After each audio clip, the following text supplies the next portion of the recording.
जब जब देश में कोई इलेक्शन होता है तो ईवीएम को लेकर बवाल शुरू होता है। कई पार्टियां कहती हैं कि वो इसलिए हारी क्योंकि ईवीएम में कोई गड़बड़ है। इस पर चुनाव आयोग कई बार सफाई दे चुका है। यहाँ तक कि आयोग ईवीएम में किसी गड़बड़ी को लेकर चैलेंज भी दे चुका है, लेकिन आरोप हर बार लगते हैं। इधर चुनाव आयोग ने सोमवार को एक नई वोटिंग मशीन देश के सामने रखी है। इसे कहा गया है रिमोट वोटिंग मशीन यानी आरवीएम। चुनाव आयोग का दावा है कि जो लोग दूर दराज रहने की वजह से वोट नहीं दे पाते, यह मशीन उनके लिए समाधान लेकर आएगी। आयोग ने बाकायदा समझाया कि वोटर्स इस सिस्टम में कैसे वोट करेंगे। इसका डेमो 8 नेशनल और 57 रीजनल पार्टियों के सामने दिया गया, लेकिन अब कांग्रेस समेत 16 पार्टियों ने आरवीएम का विरोध शुरू कर दिया। आखिर इस मशीन में ऐसा क्या है कि विपक्ष घबरा रहा है? आइए जानते हैं तफसील से। नमस्कार दोस्तों, मेरा नाम है अमित मिश्रा और आप देख रहे हैं न्यूज़ नेशन का डिजिटल प्लेटफॉर्म। विपक्ष की चिंताओं को जानने से पहले ये जान लीजिए कि आखिर देश में रिमोट वोटिंग मशीन की ज़रूरत क्यों पड़ रही है। साल 2019 में हुए लोकसभा चुनाव के दौरान देश में कुल 91 करोड़ मतदाता थे, जिनमें 30 करोड़ से ज़्यादा लोगों ने अपने मताधिकार का इस्तेमाल ही नहीं किया। मतलब लगभग 1/3 लोग लोकतंत्र में मिले सबसे बड़े अधिकार यानी वोटिंग का इस्तेमाल नहीं कर सके। चुनाव आयोग का कहना है कि इनमें वे लोग शामिल हैं जो दूसरे राज्यों में नौकरी कर रहे हैं या प्रवासी मजदूर हैं। 2011 की जनगणना के मुताबिक देश में लगभग 45.36 करोड़ लोग अपना घर छोड़कर दूसरे राज्यों में प्रवासी के तौर पर रह रहे हैं। यह देश की आबादी का कुल 37% है। क्योंकि यह आंकड़ा 2011 की जनगणना पर आधारित है और अभी चल रहा है 2023, ऐसे में स्वाभाविक है कि यह संख्या बढ़ी होगी। इतनी भारी संख्या में मताधिकार से वंचित रहने का ध्यान में रखते हुए चुनाव आयोग रिमोट वोटिंग सिस्टम लेकर आया है। चुनाव आयोग के मुताबिक आबादी का एक बड़ा हिस्सा ज़रूरी काम के चलते या यात्रा की वजहों से अपना वोट नहीं दे पाता। यह चुनाव आयोग के मूल मंत्र कोई मतदाता पीछे नहीं छूटे के टारगेट से खिलाफ है, इसलिए आरवीएम तैयार किया गया है। अब जान लीजिए कि इस वोटिंग मशीन का आइडिया आया कहाँ से और उससे होता क्या है। असल में प्रवासियों की वोटिंग इशू को समझने के लिए चुनाव आयोग ने 2016 में committee of officers on domestic migration बनाई थी। कमेटी ने 2016 के आखिर में प्रवासियों के लिए internet based voting, proxy voting, early voting और पोस्टल वोटिंग से वोटिंग का सुझाव दिया था। हालांकि इन सभी आइडिया में एक समस्या थी, वह थी वोट की गोपनीयता की कमी। साथ ही ये सभी कम पढ़े लिखे लोगों के लिए फायदेमंद नहीं था। ऐसे में चुनाव आयोग ने ये सभी आइडिया खारिज कर दिए। इसके बाद चुनाव आयोग ने इसका एक टेक्निकल समाधान निकाला और वो समाधान था आरवीएम। यह वोटर्स को सुरक्षित और नियंत्रित वातावरण में वोटिंग का मौका देता है।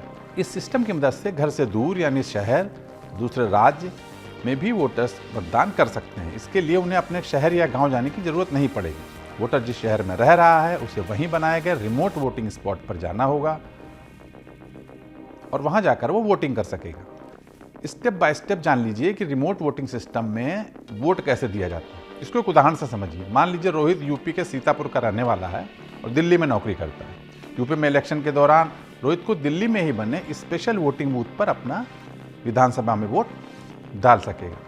वोटिंग प्रक्रिया के 4 स्टेप होंगे। पहले स्टेप में बूथ पर पीठासीन अधिकारी वोटर की आईडी को वेरीफाई करेगा और उसके बाद कंस्टिट्यूएंसी कार्ड को स्कैन करेगा। इससे वोट देने वाले की सीट और वहां उसके वोट की स्थिति के बारे में पता चल जाएगा।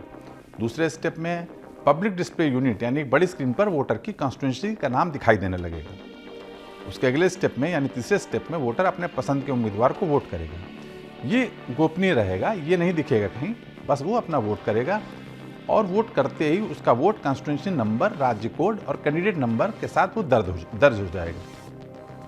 आखिरी या चौथे स्टेप में वीवीपैट स्लिप में स्टेट कोड और कॉन्स्टिट्यूएंसी कोड भी कैंडिडेट के नाम के साथ और सिंबल के साथ, सीरियल नंबर के साथ बाहर आ जाएगा। मतलब वोटिंग प्रक्रिया पूरी हो जाएगी। इस प्रक्रिया में गोपनीयता का कहीं भी हनन नहीं हुआ है और वोट करने वाले की गोपनीयता पूरी तरीके से सुरक्षित है। आपको सुनने में यह आइडिया काफ़ी स्मार्ट लग सकता है, लेकिन कांग्रेस सहित 16 पार्टियों ने इस सिस्टम का विरोध किया है।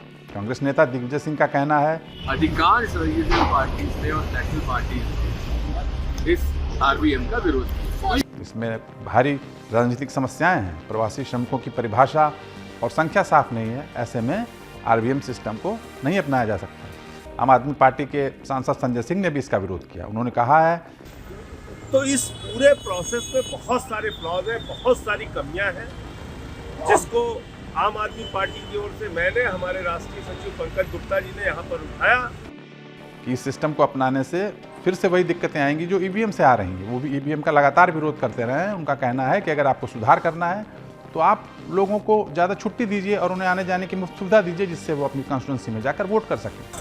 वोटर्स को इनकरेज कीजिए कि वो अपने गांव में आए और वोट दें। छुट्टी आप 1 दिन की देते हैं, 3-4 दिन की छुट्टी दे दीजिए। वैसे रिमोट वोटिंग सेंसिंग पर 3 बड़े सवाल उठ रहे हैं। पहला ये कि अभी तक घरेलू प्रवासियों की कोई परिभाषा ही नहीं है। फिर ऐसे में ये सिस्टम कैसे काम करेगा और क्या घरेलू प्रवासी मतदान कर सकेंगे? दूसरा यह कि जब पहले ही ईवीएम यानी इलेक्ट्रॉनिक वोटिंग मशीन पर सवाल उठ रहे हैं तो आरवीएम लाना कितना सही है?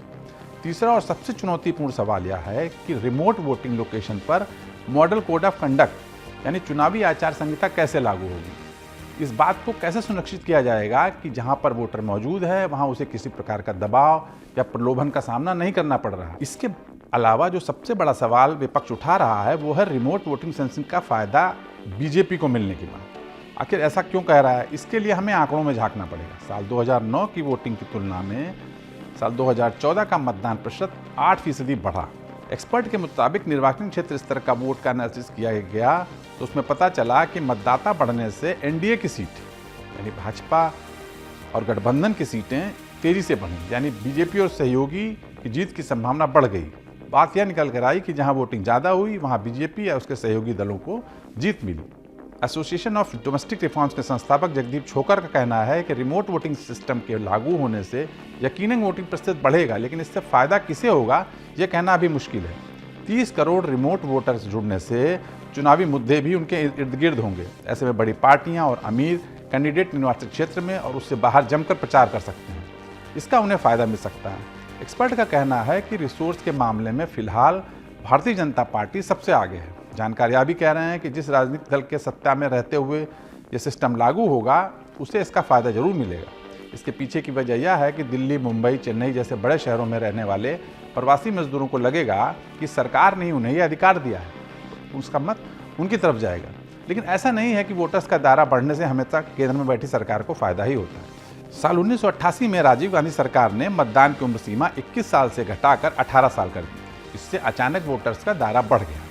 हालांकि चुनाव नतीजों पर इसका कोई बुनियादी फर्क नहीं पड़ा। 1984 में 426 सीटें जीतने वाली कांग्रेस 1989 में चुनाव में 195 सीटों पर ही सिमट गई। फिलहाल 28 फरवरी 2023 तक सभी राजनीतिक दलों इस मशीन को लेकर अपनी राय चुनाव आयोग को भेजनी है। इस पर विचार के बाद ही आयोग चुनावी सिस्टम को बदलने का कोई निश्चित फैसला करेगा। आपको ये वीडियो कैसा लगा हमें कमेंट बॉक्स में बताएं और न्यूज़ नेशन का यूट्यूब चैनल सब्सक्राइब करना कतई ना भूलें। धन्यवाद।